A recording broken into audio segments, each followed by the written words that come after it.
Hi, my name is Kevin Pitstick, and I'm a senior software engineer at the Software Engineering Institute.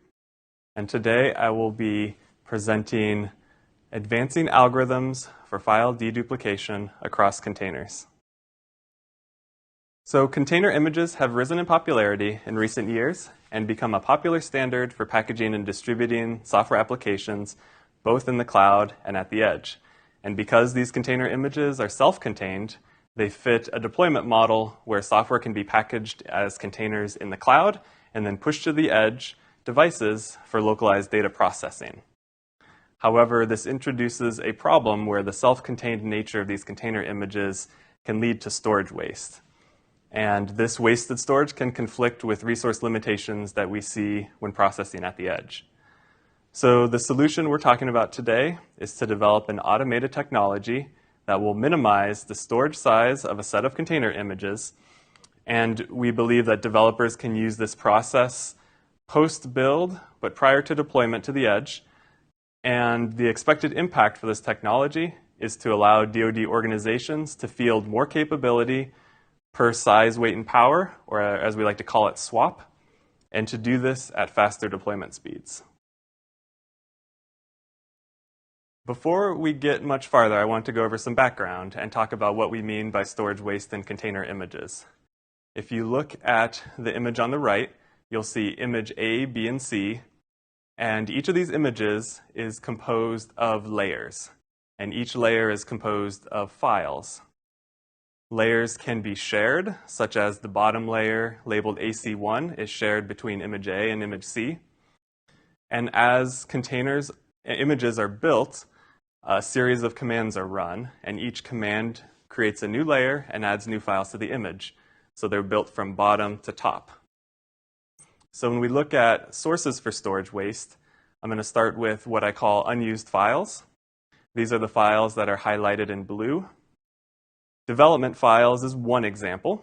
So when container images are built, usually the developers will need to add development dependencies into the container in order to build whatever the final deployment application is. And a lot of times these development dependencies are left in the image. And so this is a source of waste. Another source of waste is unused distribution files. Whatever base image that the container is using, whether it's an Ubuntu base image, a Fedora base image, or a CentOS base image, these distribution files may or may not be required by the final application, but provide a good building block to start with. And the last case is overwritten files. So if you look in image A in layer A2, there is a file called application.exe, and it is later replaced in a later layer, layer A3. And the container image format does not have a good way of deleting files in previous images, and so that will just be wasted space that will go along with the image. The next set of wasted files we call duplicated files. And these are files that are stored in different layers for different images, but they are not deduplicated on disk. So if you look at the highlighted green files where it says duplicated files, you'll see that base.so in layer AC1 is actually a shared file between image A and C, but it's not duplicated because it's in a base layer. However, you'll see that config.txt is duplicated 2 times, or duplicated once, and base.so is also duplicated in layer B1. So we're going to be introducing some minimization terminology that I'll be using throughout this talk.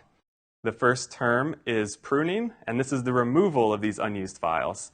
And then the other term is deduplication, and this is the act of combining shared files from multiple images into a common layer, such as layer AC1. And so our solution to this storage waste problem we call the container minimization tool, or CMT. The goal of this tool is to minimize the storage size of a set of container images. And again, as I previously mentioned, we anticipate this to be run post-build, but prior to deployment in a CI/CD pipeline. So if we look on the left side, we have our original images that contain both unused and duplicated files. And then on the right side, we have what would be the expected output from the container minimization tool. As you can see, all of the unused files are removed, and all of the duplicated files only appear one time. And again, the goal is that the applications and images A, B, and C should run exactly the same as they did before as well as after. So for the remainder of this talk, we're going to be focusing on one specific piece of this minimization technology, and that is the deduplication algorithm. The whole goal of the deduplication algorithm is to take all of the images, break them up into their composite files, reorganize the layers for the files, and reproduce a set of images and layers that ultimately reduces the storage costs as well as the network costs of transferring these container images across the network. This method was originally proposed in a paper, Carving Perfect Layers Out of Docker Images, from 2019. And the authors originally structured this as an optimization problem that would minimize the value of a cost function. And we have the cost function shown on the right. There are three major components of the cost function. The first is the operational cost. You can think of this cost as the cost of having too many layers within your container image. If you have too many layers within your image, then when you're loading the image at runtime, there is a large operational cost of loading all of those images and composing them. The second cost is the storage cost. This is the main goal. We're looking at, there is a cost for having duplicate files between layers. And then the third cost is the network cost. This is the cost of having too few layers. We could take all of the files and put them into a single layer that is shared by all of the images. But if we were at a point where we need to update just a single application at the edge, then we would have to bring every single file for every single application over as well. So there is a network cost. Now I'm going to talk a little bit about what are the steps in the deduplication algorithm. Again, this is a greedy algorithm, and we're generating a new set of layers for every image. So at the start, we do iterate over each image, and then within each image, we iterate through each file. And the first thing we ask is if the file is already in a layer of the image. If it is, we do nothing, and we go to the next file. But if it's not already in a layer that we've computed, then we go to the cost comparison. There's 4 different scenarios. The first is if we have an existing layer that's probably used, or that's already used by the image that has the file in it, or it's used by a different image but already has the file in it, then we can just add that layer to this new image. The second case is if we have an existing layer that the image is already using, we can add the file to that layer. The third case is we can add the file to an existing layer that's not being used by the image and then add that layer to the image. And the last case is to create an entirely new layer and to add the file to it and associate that with that container image. Once that is done, we pick the lowest cost, we perform that operation, and then we check for more files, and then when there's no more images, then this process ends. An important thing to note here is that there is an order of precedence. So generally, the first case is the most desired operation. So in the event of a tie, we will process them in order of 1, 2, 3, 4. In performing implementation for this algorithm, we ran into a few challenges. The first is that the authors did not release code.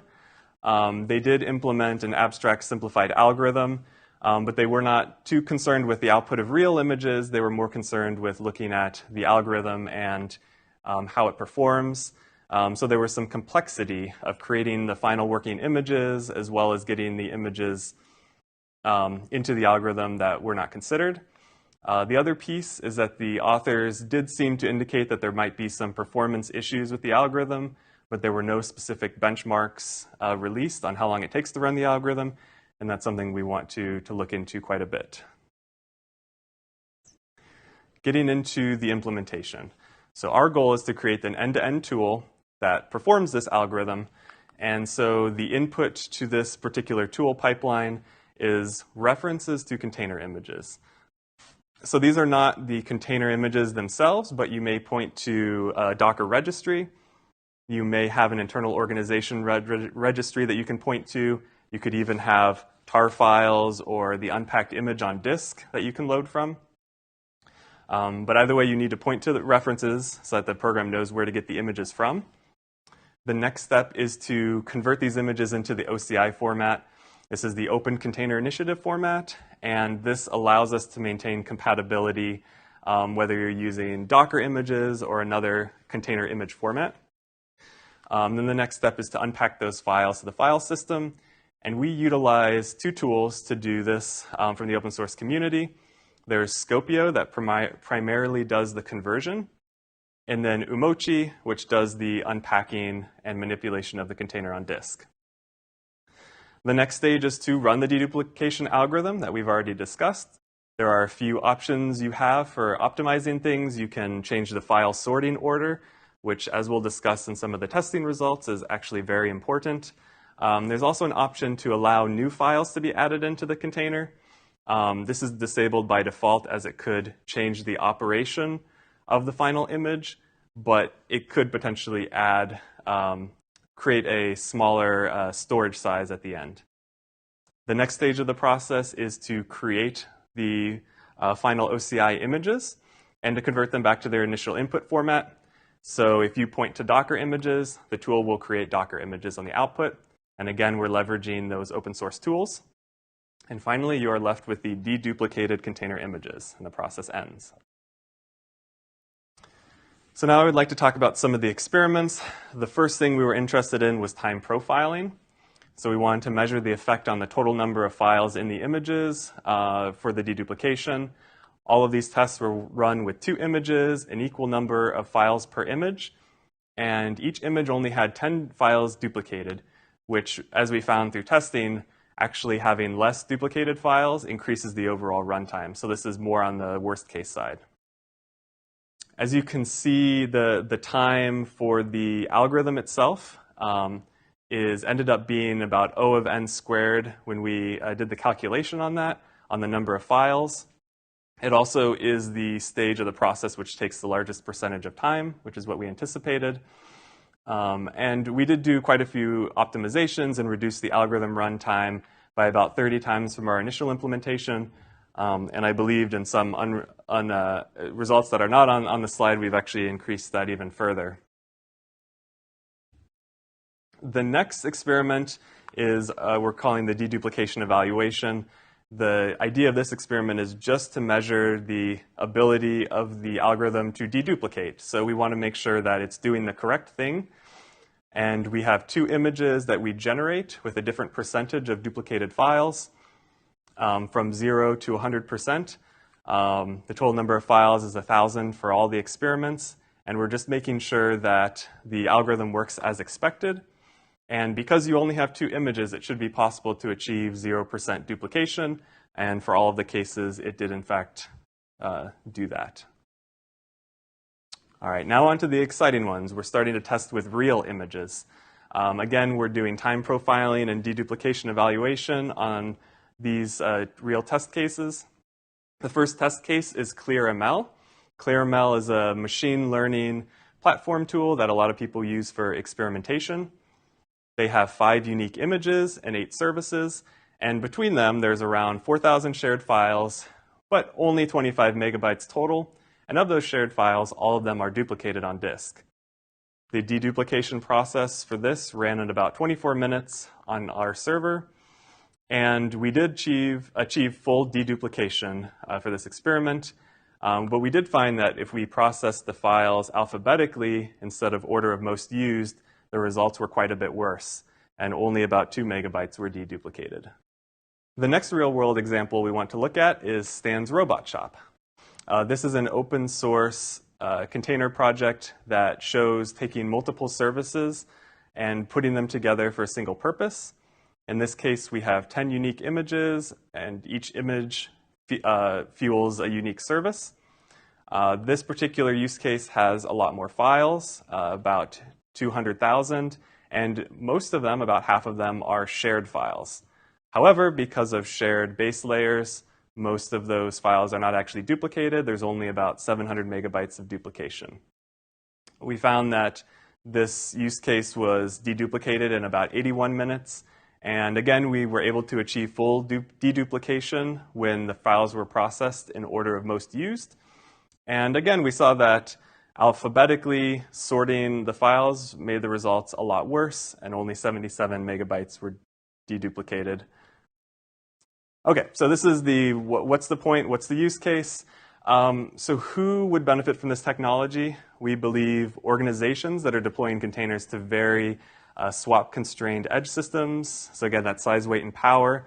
If you have a legacy system like a tank or a ship or something else that takes many years to develop, and you have constrained computing on it, but you want to upgrade to containers, this could be a good use case to eke out and get the most for your storage space. Systems like satellites or drones that are very small and are just in constrained environments could also utilize this. And when would you actually want to use this? So, you could use this anytime, but times when you would get the most bang for your buck would be if you have existing build processes that utilize different kinds of base images. So some of them are using Ubuntu bases, some are using Fedora. You may see this a lot when you have multiple organizations that are writing different containers that get deployed together, which is step 2. You might end up with a lot of duplication between images. And the last case is if you're doing some sort of pruning process, like the other portion of the container minimization tool, or utilizing a tool like Docker Slim or Minicon. The pruning process actually destroys all of the base layers that are shared, and so we found that the duplication actually increases after the pruning process. And why would you want to use the system? So as some of our results have indicated, generally we have seen about 5 to 15% duplication in the container images that are as part of a deployment, and we found that the ability to deduplicate that much storage, and so you could save on storage use as well as update bandwidth by that amount.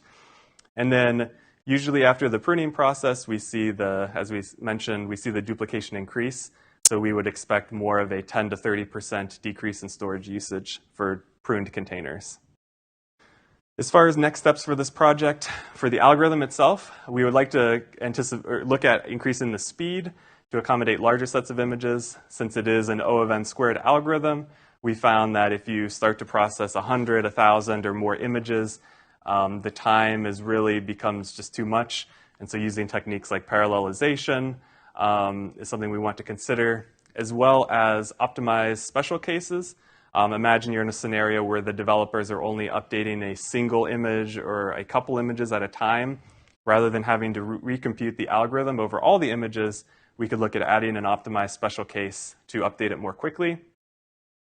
For testing and evaluation, we want to look at other sets of real-world images. Some of these are already in the works behind the scenes, looking at solutions or systems that have higher numbers of images or files or higher duplication percentage.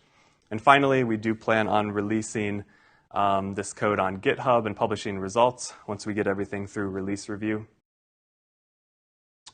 And here is our team. I want to do a special shout out to Sebastian, who was the lead developer on most of the things you saw in this talk, as well as Brent, who was instrumental in doing a lot of testing for the deduplication algorithm.